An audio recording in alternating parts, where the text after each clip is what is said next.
Hello and अस्सलाम वालेकुम। आप देख रहे हैं मोहम्मद यूसुफ यूट्यूब चैनल और मैं हूं डॉक्टर मोहम्मद यूसुफ। आज की नशिस्त में हम आपको बताएंगे कि यूट्यूब को अगर आप साइट करना चाहते हैं अपने थीसिस असाइनमेंट या रिसर्च पेपर के अंदर, तो जब यूट्यूब चैनल का ऑथर और उसका जो यूट्यूब चैनल का नेम है वो डिफरेंट हो तो उसको किस तरह से साइट करते हैं। आज का हमारा मौजू, जैसा कि हम आपको इंट्रो में बता चुके कि how to cite YouTube channel,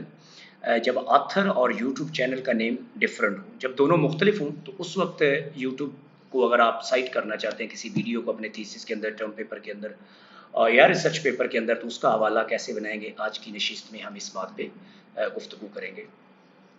ये देखें जी, to cite a YouTube video in APA format, you need the person or organization that uploaded it, their channel name if different from their real name, and the updating date जब upload की गई है video, the video title italicised ज़ाहिर है उसको italic करेंगे, video इन square brackets, और फिर वीडियो ऐड करेंगे उसको स्क्वायर ब्रैकेट्स के अंदर, यानी छोटी ब्रैकेट्स के अंदर लिखेंगे, and the name of the site and the link to the video, ये ऐड करेंगे। तो ये देखिए जी, for example if you uploader is an individual whose real name is known and is different from the their channel name, both should be included. अब इसमें क्या होगा,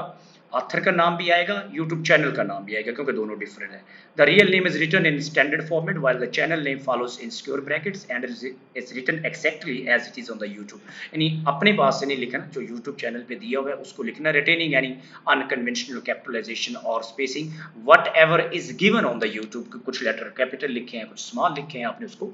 फॉलो करना है, एज इट इज लिखना है। इसका मतलब ये है, ये देखें जी, ये एक यूट्यूब चैनल है जिसको मैं लेके आया हूँ, ये वीस हाउस है यूट्यूब चैनल का नाम, और ऑथर है जिसका ये यूट्यूब चैनल है उसका नाम माइकल स्टीवंस है। ठीक है, तो अब देखें दोनों जो हैं, यानी ऑथर का नाम माइकल स्टीवंस है, उसके यूट्यूब चैनल का नाम जो है वो वीस हाउस है। इस केस में हम रेफरेंस बनाते हुए, ये मैंने स्क्रीनशॉट इसलिए लगाया ताकि आपको ये आइडिया हो जाए, ये उसकी वीडियो है द फ्यूचर ऑफ रीजनिंग, कि जो हम रीजनिंग की बात करते हैं, प्रॉब्लम सॉल्विंग की बात करते हैं, उसका फ्यूचर क्या है इन दिस डिजिटल एरा, और ऑथर का नेम आपके पास ऑलरेडी है। तो ये देखें जी, APA format, last name, initials, channel name, year, month, date, video title, YouTube and then URL। तो ये APA रेफरेंस फॉर्मेट है। स्टीवंस एम, माइकल स्टीवन है तो लास्ट नेम आएगा स्टीवन, और फिर माइकल आएगा, माइकल का M आएगा, फिर वीस हाउस उसके चैनल का नाम है, डॉट, फिर देखें साल है 2017 अगस्त 14, उसके बाद ये छोटी ब्रैकेट के अंदर दोनों बंद हैं, ये देखें, और उसके बाद डेफिनेटली द टाइटल है द नपकिन रिंग प्रॉब्लम, और फिर वीडियो पे यूट्यूब चैनल, और फिर ये उसका URL नंबर है। तो इसके कितने एलिमेंट हो गए जी, एक ऑथर का नाम हो गया, उसके बाद उसके चैनल का नाम हो गया, क्योंकि दोनों डिफरेंट, अगर सेम होते तो फिर हम एक चीज़ लिखते हैं, उसके बाद ईयर, मंथ, डेट, उसके बाद title of the video, then YouTube channel and then URL number, और फिर हम इसको नैरेटिव साइटेशन में लिखेंगे और पैरेंथेटिकल साइटेशन में लिखेंगे। नैरेटिव में देखें स्टीवन 2017 है, और पैरेंथेटिकल में हमने इसको स्टीवन 2017 ब्रैकेट्स के अंदर लिखा हुआ है। इसमें जो एक चीज़ है जिस पे बात करनी है वो है,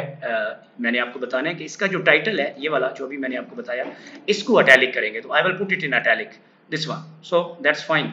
पुटिंग इट अटैलिक, तो टाइटल अटैलिक बन जाएगा। अब दो तरह से टेक्स्ट साइटेशन होगी, narrative citation and parenthetical citation, वो भी दोनों एक्सप्लेन कर दी। तो ये है आज का लेक्चर, कि अगर आप YouTube चैनल की कोई वीडियो साइट करना चाहते हो और जिस ऑथर ने वो वीडियो अपलोड की हो उसका नाम और YouTube चैनल का नाम डिफरेंट हो, तो कैसे रेफरेंस बनाते हैं। अगर आपका कोई सवाल हो, कोई पॉइंट हो, कोई क्यूरी हो, तो आप कमेंट्स बॉक्स में लिखें, I will love to answer them, so through that we can agree, disagree, and we can agree to disagree, and we can learn from each other. Keep watching.